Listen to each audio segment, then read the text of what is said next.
Welcome to episode 6 of Fiction Friday.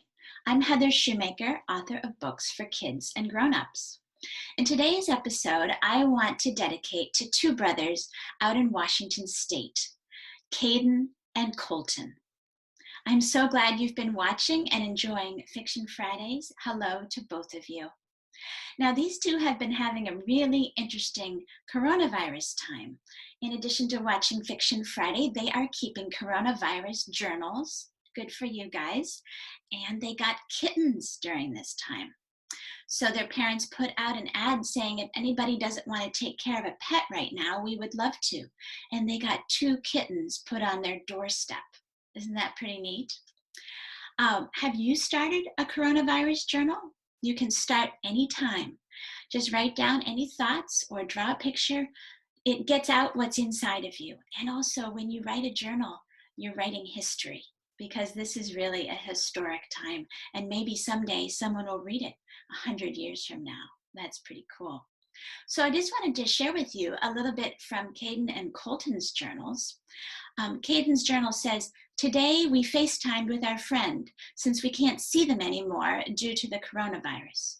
Today, Governor Inslee made a stay-at-home order, which made me happy because I got my own kitten, Batman, to love at home." And then from Colton's journal, "Today, this very day, the coronavirus has happened and my friend's mom next door is sick, so my mom made soup for her and left it at the front door."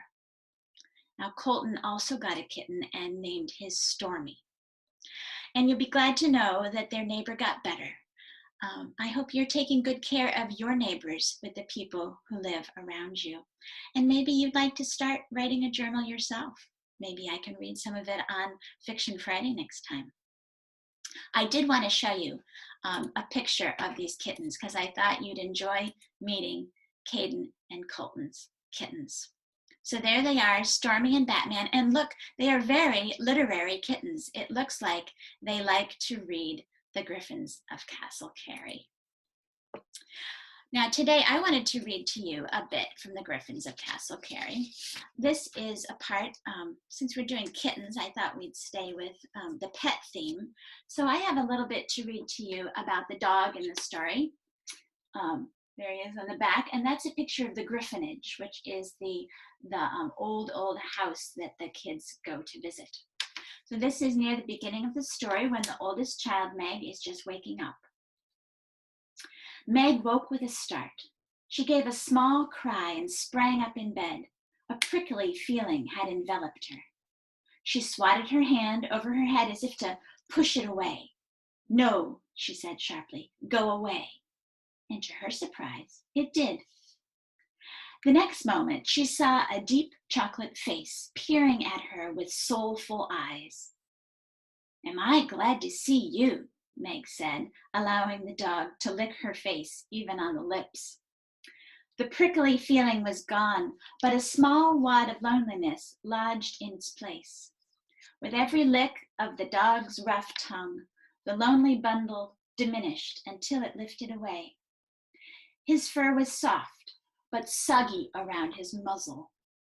"Good morning," said Meg, shaking his paw. So whether you're in a ghost story or in a coronavirus time, our pets can make us feel a lot better. I read that bit today too because I wanted to show you that there were some words in there that were not how Meg was looking at the dog. She noticed his color and things like that, but also there were pictures about his soggy muzzle, word pictures, and things about rough tongue licking her face. Those are touch words. And sometimes when we write a story, we only do everything with the eyes. It's just eyes, eyes, eyes, the things the characters see. But what about the things that they hear? Or what about the things that they touch or the things that they smell? So in other parts of this, I talk about Will is visiting the church, and you can hear the sound of his shoes softly squeaking through the quiet nave. Or when they first meet the ghost, there's a smell, the faint smell like a match that's just been blown out. So when you evoke words that have to do with our other senses, other than our eyes, then it really helps the reader feel that they're right in the middle of the story. I call these touch and sniff words. You know those books where you can scratch and sniff and then the smell comes out? Well, try to think about that, a touch and sniff image for your book or your story, because then it really helps us get inside. If we, especially the ones for things that we hear and things that we smell. For some reason, when we write about something that we hear or smell, it really helps our imagination picture what's going on. So don't rely just on our eyes. Most of us have very good eyesight, but that doesn't mean that's the only way to tell a story. So maybe you can add a sound or a smell or a touch or even a taste to the story that you're writing. There's one more week for the Kids Write Fiction Contest. Remember, you can win prizes through the independent bookstore, Mystery to Me. A gift certificate, a free book of the Griffins of Castle Carey, and I will get to read the winning stories aloud on a video. So it ends next Friday. Get your stories in. Give it your best shot. Remember, you can team up. So if you have a brother or sister at home, you can submit a story as a team. And if you aren't very good at typing, don't worry. You can write it in your own way or dictate the story and have somebody else type it up for you. I just wanted to show you again how to enter. So here is, well, there's the cats again. And then here's the pictures of the contest due Friday. That's next Friday, May 1st. Just go to the bookstore's website, Mystery to Me, and if you scroll down to the bottom of the page, you'll see the part about the contest, Kids Write Volume 2, because they did one last year, but this time it's all online. So just click on the spot where it says click here, and you'll get right into the submission form. All right, now, I'm super glad if you're sending in a story for the contest, but I wanted to show you something.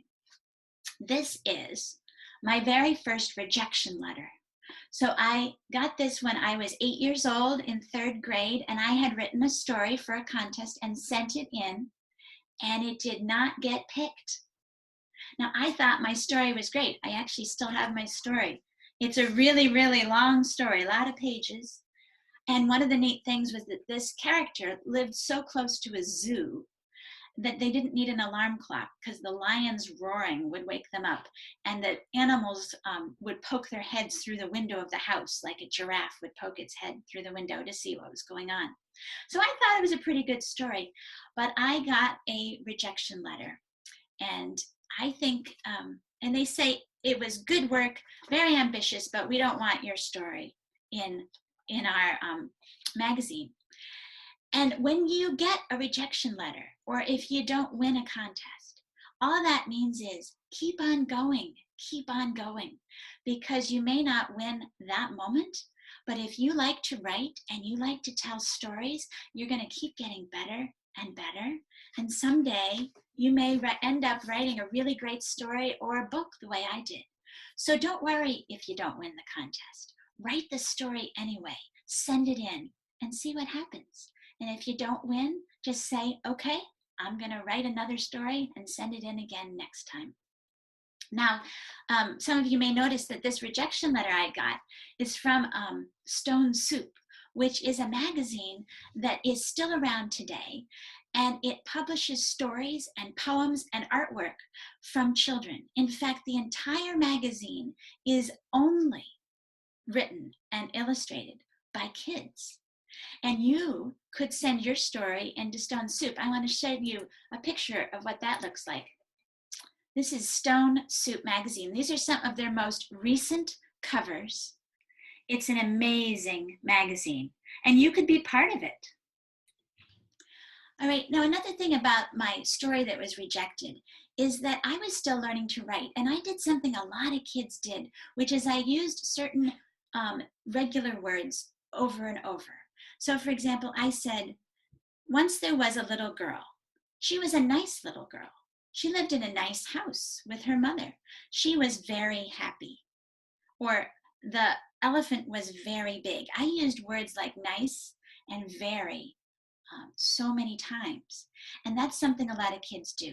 So try, if you find that you're writing words like very and nice, you can actually write the same idea with stronger words. One, by just leaving the word very out. If you want to say it's very big, you could just say it was enormous, or it was as tall as 2 houses stacked on top of each other. So try to convey the idea without using the word very, or just take the word very out and say it was big instead of it was very big. It actually can be more powerful that way. And instead of saying the word nice, or a word that you might use too much, try to think of a different word that you could say the same thing, or a way that you could hear or see what that concept is. Give that a try. All right, I'm ready for today's story cape. Well, it's the same story cape, but we'll see what story comes out today. I think I'm beginning to repeat my colors here. All right, how about red? So this is very appropriate. This is because we're talking about pets today, and this one is the idea of where I got the idea for having a big Newfoundland dog in this book, The Griffins of Castle Carey. And I might have to scoot back because I usually bring this for school presentations, so it's really big. It's a big poster. This is a picture of the dog that inspired me, the real life dog that inspired me to put a Newfoundland dog in this book. You see how big that drooly tongue is? This dog's name is Mosey Brown. It's a girl dog, although in the book it's a boy dog. And I had seen Newfoundland dogs before, but I'd always seen black ones. There's basically 3 kinds: black ones, brown ones, and white and black ones, called Landseer. And I just love this chocolatey color and how big this dog is and how much it kind of reminded me of a bear. And I thought I could play around with that in the book. And of course, Newfoundland dogs are also really well known for loving children and protecting children and saving kids and saving people who are drowning.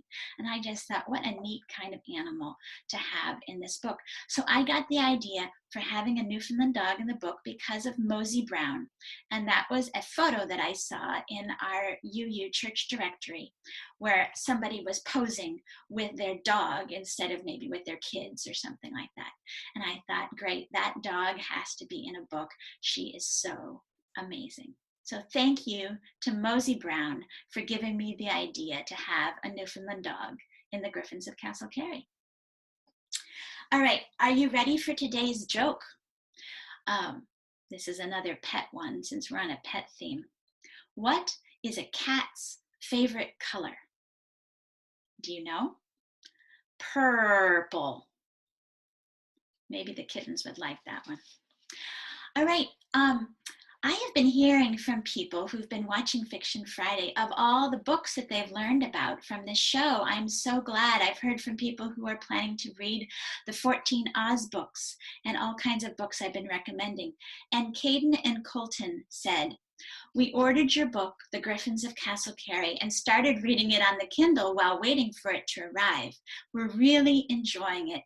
We read it together out loud and are excited about this adventure with Meg, Will, and Ariel. We're also really enjoying the Phantom Toll Booth, which we ordered when you recommended it. Thanks for all the book recommendations." You are welcome. And Caden and Colton, I hope you like these because I chose them particularly with you in mind.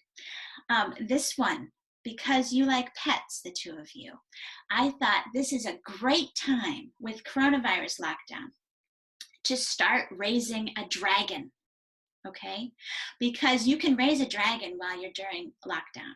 This book was edited by a friend of mine who writes books. He writes books about all kinds of magical beasts, phoenixes and sea monsters, and he wrote this great book called How to Raise and Keep a Dragon. Let me just show you.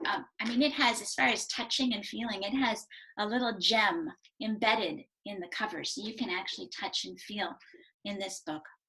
It has all kinds of dragon breeds. It has the standard Western dragon, it has Asian dragons, it has sky dragons, so many different types of dragons. And on each type, here's the standard Western dragon. It tells you where they live, what kind of habitat they like, how big they are, because you do want to know how big the dragon is going to grow when you decide to hatch one. And it gives you all the kinds of useful things you need to know about your pet. These are the kinds of dragon eggs. So for example, with the standard Western, which is a fire-breathing dragon, it's a hot egg, and you can see there's steam and smoke coming out of the egg. And for the Asian dragon, it's a different shape. This egg you can identify because it's round like a pearl. So you need to know your dragon eggs. And of course, then there's a section on naming your dragons, the kind of names that dragons like to have. Now, you may have to alter your house a little bit if you decide to raise a dragon. You might have to dig out a lake or build a castle. You know, dragons are really particular about what things they like. You might even need to build an underwater pagoda. Depends what kind of dragon you get. You also might need to get some equipment. You might need to get a fire-breathing suit, a fire protective suit, or fire extinguishers, various things that you might need because it's a lot of work to raise a dragon. And this book also gives you tips about how to hatch your dragon egg, exactly how you can hatch it. There's a candling method, what kind of incubators to get so that you can keep your egg warm and be successful so that your egg will hatch. Also places where you can order your dragon eggs. And of course, there's things at the end about how to train your dragon, and you can go flying on them. Some of them you can ride, some of them you can go flying on your dragon if you get a dragon with wings. So this is a lot of fun. Oh, you also might need to get things like, dragons aren't cheap. You need to feed them a lot, so it tells you where to order dragon chow. And you might have to get a chest of treasure because they love to sit on piles of treasure. So you might need to invest in a lot of gold and rubies and things like that. This book is a treasure. It is a lot of fun. This, as I say, might be a wonderful time to start hatching your own dragon and naming it. So if you have some Play-Doh around the house, they make really good dragon eggs. So get a copy of this book. The author is John Topsell. The editor is Joe Nigg, and see if you can raise and keep your own dragon. See if they get on with the kittens. All right, another book that I recommend. This is for slightly older kids. This is a journal of sorts. It's the absolutely true diary of a part-time Indian. Now, I love this story. It is both really funny and heartbreaking at the same time, and that is a hard story to write, to be both funny and sad. It's basically the story of a boy named Junior who grows up on Spokane Indian Reservation, and there's a lot of pictures in this book. So here he is. He is kind of feeling split in half of him feeling white, half of him feeling Indian, because he lives on the reservation, but he goes to school at an all-white school, and so he's really split between cultures. And this book, it has a lot to do about Native American, modern Native American life. It has a lot to do with race in America and poverty, and just about growing up. So I think they recommend 12 and up for this book. I know kids who've enjoyed it 10 and up. So if you like a book that's really raw and honest and real and a little bit quirky and has a very strong kid voice and perspective, give this a try and go along with Junior and see if you enjoy his adventures as he goes to school. It's a fantastic book for kids a little bit in middle school, probably 6th grade and up, I would say. So a school book. Are you guys missing school? I am. You know, just last week, I was supposed to be meeting 400 kids at an elementary school and presenting to them as an author. So, you know, I miss the schools being closed. And I love visiting schools. If you would like me to come visit your school at some point, maybe next year when schools are opened up, I would love to come to your hometown. So you could talk to your teacher or principal or librarian and suggest an author visit, and maybe we can meet in real life. That would be wonderful. And if school isn't open, then we can probably do a video call where I could visit your school remotely. There's all kinds of possibilities. So Caden and Colton and the kittens, I hope the kittens were watching, at least part of it. I hope you liked your episode, and maybe you'll start raising a dragon or two. Fill up the house and dig a lake in the backyard. If you would like to have me dedicate a show to you in the future, just write me a note. I would love to dedicate a show to you and learn your thoughts about this coronavirus time, or learn what kind of books that you would recommend to other kids. So here is how you can get in touch with me.